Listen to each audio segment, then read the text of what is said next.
All right, guys. So this is our week 11, our vestibular system. So let's get into it. So you probably just got done watching the auditory system, and it's going to be pretty similar in a few ways. So we're still involving the ear. So we could go back through our external ear and our middle ear stuff, but that's not really as important when it comes to our vestibular system. Um, because it's not picking up that auditory stimulation. It's doing our vestibular system. So let's start off with discussing our what is called our otolith organs and our semicircular canals. So we have our otolith organs here. We have our utricle, and we have our saccule. I did draw those in the right way, correct? Yes, good deal. Okay, and out of our utricle, out of these otolith organs, we're going to have these big semicircular canals. We're going to have this one, we're going to have that one, and then we're going to have this one way out here. And I actually don't like how I drew that. Oh, Andrew. All right, so here we go. So when we look, and this is not a great picture. You can find way better pictures out there. But here we go. So we have our utricle and saccule. So let's draw these dividing lines here. So these are our otolith organs, and then our semicircular canals. Our otolith organs are going to be more associated with linear acceleration, as well as more static equilibrium. So these are both responsible for equilibrium and balance. The otolith organs, those are going to be like our static, we're like sitting down in a chair, or we're just standing, not really doing much, and then just like either walking forward, or going forward, or going side to side. And then our semicircular canals, those are going to be more for our dynamic stuff, including our acceleration, like moving our head, all that stuff. But let's get a little bit more specific. So our utricle is going to be more associated with horizontal movements. So you can think about going like side to side, that stuff. Not necessarily turning your head, even though it is a little bit associated with that. Our saccule is going to be more associated with vertical movements here. So yeah, that's our otolith organs. Our semicircular canals, we have 3 of them on each side. We have the anterior, we have the posterior, and the posterior, so if we were to be looking like this, the anterior is going to run like this, and then the posterior is going to run like this. And it's pretty interesting. So we have the anterior, we have the posterior, and then we also have the transverse. So anterior, transverse, and the posterior semicircular canals. And so we have 2 of each of these, right? So when we're doing, when we do certain movements, these are going to do different things. So whenever we shake our head, yes, then that's going to be our anterior semicircular canals that are telling our brain that we are moving, and that way we don't get super dizzy. When we shake our head no, that is going to be both of the transverse semicircular canals telling us that our head is moving, and then our posterior is going to be telling us that we are tilting our head like this. All right, good deal. So now let's talk about, where it goes from here. Since we talked about all that. And then, well, yeah, we can go ahead and talk about this. So the receptors for what we're going to talk about next. So they're hair cells still, but they're going to be encased in kind of this, you can almost think of it as like a gelatin type structure. And then we're going to have a little cup type thing, and then we're going to have a crystal, they would say. So we have, and then what's the actual scientific name for that? It's the otoconia. That's a good name. Otoconia, or crystals. Crystals. And I'm sure we'll get to learn a lot more about this in neuropractice. And then that's our gelatinous matrix, and then these are the hair cells. Well, when these crystals move, our hair cells are going to pick up on that mechanical stimulation. This should sound familiar. And it's going to pick up on that mechanical stimuli, and then it's going to turn it into a action potential or an electrical stimuli. Okay, so that's the receptor of sorts. So now what's it going to do? So it is going to go to the cranial nerve nuclei. But what is this nerve? It is the cranial nerve 8, the what am I trying to say? Vestibular division of cranial nerve 8. And then it's going to meet up with the cranial nerve 8 cochlear division, and then that's just cranial nerve 8. Okay, so let's draw our brainstem again. So we have our small little midbrain, we have our big pons, then we have our little medulla, big pons, a little smaller bump for the medulla, a bit extra with the pons, I guess. All right, so where does it go?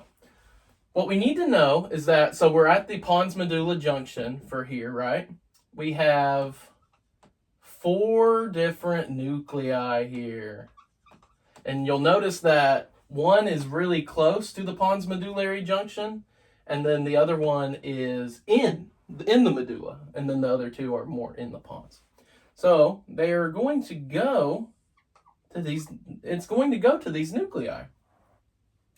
And this is the lateral nuclei, this is the superior nuclei, this is the medial nuclei, and this is the inferior nuclei. Also remember that these are also located in the lateral pons. So a occlusion of what artery would cause damage here? Well, you could say the anterior inferior for one, and you could also say the posterior inferior cerebellar artery, because we have a little bit in the lateral medulla. And then you could also say the ipsilateral vertebral artery too, because that is going to supply most of your anterior inferior cerebellar artery. Posterior inferior cerebellar artery, sorry. All right. So where do we go from here? Well, it does. So some sources say it might go up to the cortex. But what we really need to worry about is things that we've already learned. So one thing that we could talk about. So we have our peduncles right here, right? So one thing that it does is our vestibular system is going to communicate with our cerebellum. So the cerebellum over here. And then our cerebellum is going to communicate with our vestibular nuclei. So they talk to each other. And why they talk to each other is going to be more for fine-tuning movement. Well, how does it fine-tune movement? It's nice if they just talk to each other, but do they innervate muscles? They do. They're going to innervate our more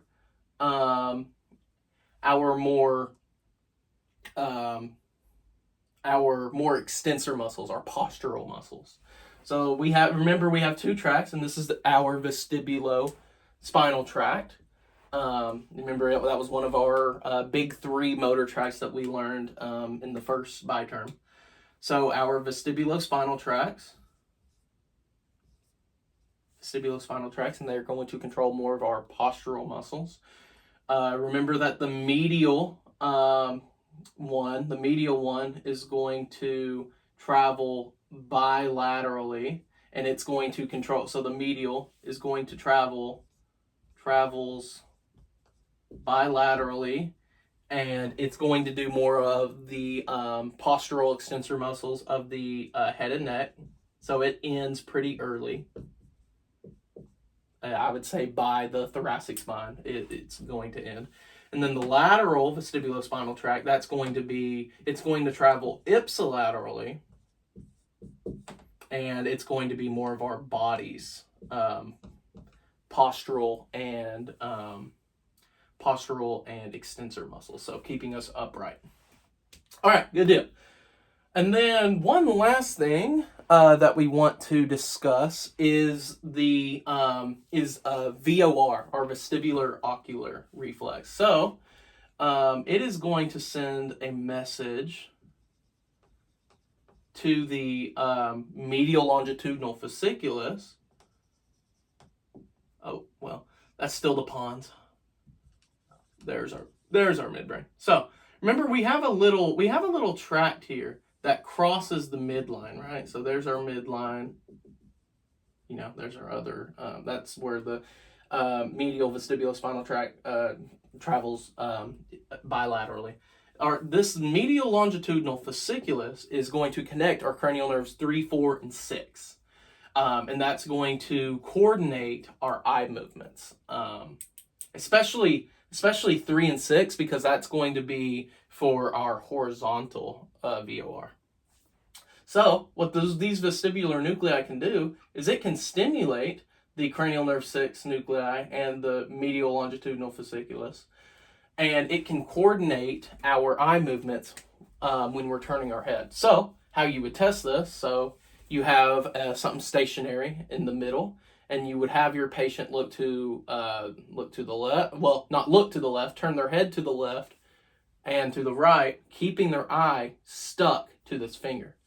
And what you would be looking for is any symptom changes. So, maybe they get dizzy, or maybe they have a nystagmus. Their eye starts beating in one way or the other. Or maybe they just can't do it really fast, or maybe when you say do it faster, they get really dizzy. Maybe they get nauseous. Maybe you have to, grab the trash can really quick. Nasty stuff. But yeah, when we turn our head, so we could illustrate this a little bit better. But before we illustrate that, I want to talk about another couple reflexes. So we have the vestibulocolic probably vestibulocolic, and then we have the vestibulospinal reflexes, and those are going to be keeping our head especially more upright. So like if someone were to push me down, my head would reflexively try to stay vertical. Because if our head's way down here, then we can't really get a good sense of where we are in space. Our body likes to be good and upright.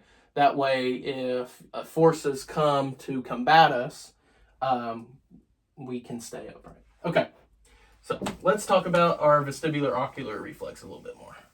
And this is, we're mainly going to go over the horizontal VOR, because the vertical VOR is a little bit more complicated. So we're just going to do this one. So this is going to be our left eye. Let's draw a little pupil for this guy. And then here's our finger. Yeah, I'm not going to draw the finger. But yeah, there's our finger. So they're looking at the finger. They're looking straight ahead.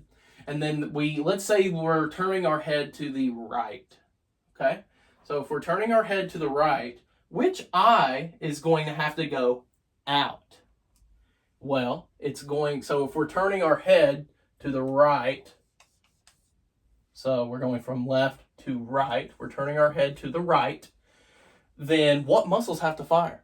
Well, this muscle has to fire to pull the eye, to keep the eye over here, and then this muscle has to fire. What are these muscles? Well, this is on the lateral side of the eyeball. So this is the lateral rectus. And then this is on the inside of the eyeball. This is the medial rectus. What nerves are going to innervate that? Well, we have our cranial nerve 6. So CN6 is going to innervate that muscle. But then what muscle does the medial rectus? Well, it's not our lateral rectus or the superior oblique, so it has to be cranial nerve 3. So here's cranial nerve 3. It's going to innervate that muscle. And what did we say connects cranial nerve 6 to the contralateral cranial nerve 3? That's our medial longitudinal fasciculus. So our inner ear, so let's just draw a quick little inner ear here. So, we draw our 3 little lines, a little bump, little bigger bump, boom, boom, boom. So yeah, there we go. And it's going to send stimulation to our cranial nerves for it to move. So we're here, right? I'm looking at the camera. I'm turning my head to the right. That muscle had to fire. Those 2 muscles had to fire. And there we go. That is the vestibular ocular reflex, specifically the horizontal vestibular ocular reflex. So yeah, it's not easy to get the grasp of, but really walk through it and say what exactly is going on, and you'll get it. Thank you, guys.